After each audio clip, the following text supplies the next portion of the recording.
Last night, Folarin Balogun ended a curse American soccer had carried for 24 years. 19 minutes later, a referee threw him out of the next round of the World Cup for an accident. That is the whole night in 2 sentences, and if it sounds impossible, welcome to the most American win this tournament has produced. 68,827 people packed the stadium in Santa Clara to watch the USMNT try something no American team had done since 2002. Win a knockout game at a World Cup. And for the first time in the program's history, they walked into a knockout game on home soil as the favorite. For 44 minutes, Bosnia's wall held. Then Malik Tillman slid a through ball into traffic. It deflected off a sliding defender, and Folarin Balogun did what he has done all tournament. He hit the brakes, opened up his left foot, and rolled the ball straight through the goalkeeper's legs. A nutmeg on the stroke of halftime in a knockout game. His third goal of this World Cup, one shy of an American record that has stood since 1930. Hold on to that number, 3 goals. Because 19 minutes into the second half, it stopped mattering. In the 64th minute, Balogun stepped for a ball and came down on the ankle of Bosnian defender Tarik Muharemovic. The referee, Raphael Claus, was looking right at it. He called a common foul, no card, play on. Then the VAR booth buzzed. A man named Juan Ernesto Soto Arevalo, watching super slow motion replays, sent Claus to the monitor. And in slow motion, an accidental step looks like a crime. Straight red. Balogun was gone. The stadium went quiet in disbelief, and here is the detail that tells you everything. Even the Bosnian players had not appealed for it. The verdicts came in fast.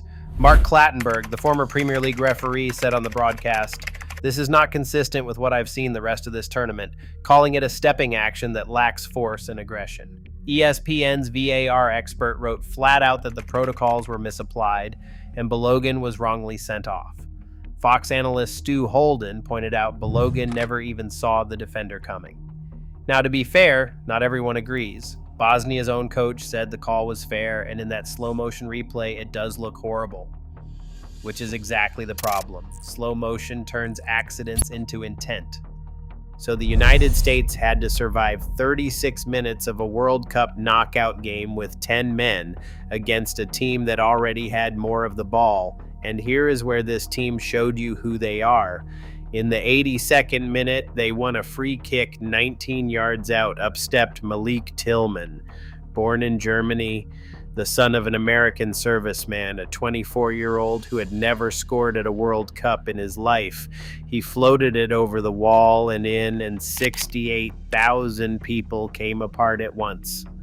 After the game, Tillman kept it simple. Keep going, keep fighting. I think this game today showed our character. Then came the twist nobody in that stadium knew yet. In the press conference, Pochettino said the team wanted to appeal the red card, and reporters had to inform him live that they can't. FIFA's rules do not allow an appeal on this kind of sending off. Confirmed by FIFA sources that same night, Balogun is banned for the next match and nothing can change it. Pochettino's verdict was blunt. For me, never it's a red card. It was a normal action of football. It was by accident. Then he added the line that stung the most. Today, of the 50-50 decisions, not one was for us. And still, when the whistle blew, the coach who wrote "Why Not Us" on his office wall became the first U.S. men's coach to ever win 3 World Cup matches, and he celebrated by singing Country Roads with the fans in the stands. If you saw our last video about that wall, you know exactly what that moment meant. If you're enjoying this one, hit that like button, subscribe, and tap the bell, because the next part is where this story turns almost unbelievable. The next opponent is Belgium. Monday night in Seattle. And the last time these two teams met at a World Cup was July 1st, 2014. Last night was July 1st, 2026, 12 years to the day. That night in Brazil, Tim Howard made 16 saves, a World Cup record that still stands, and Belgium broke American hearts anyway, 2-1 in extra time. Now, the rematch comes on American soil against a Belgium side that just came back from 2 goals down to survive Senegal, and America has to do it without the man who scored 3 of their goals this tournament. Chris Richards already answered that one in the locker room. We're going to miss him for the next game, but if it's Pepe or Haji or whoever, they're going to do their job just as well. So that is where we are. The man who broke the 24-year curse will watch the revenge game from the stands, win ugly, lose your hero, and show up Monday anyway. Honestly, there might not be a more American sports story than that. Was it a red card? Drop your verdict in the comments, smash like, and subscribe, because Monday night against Belgium is going to be massive.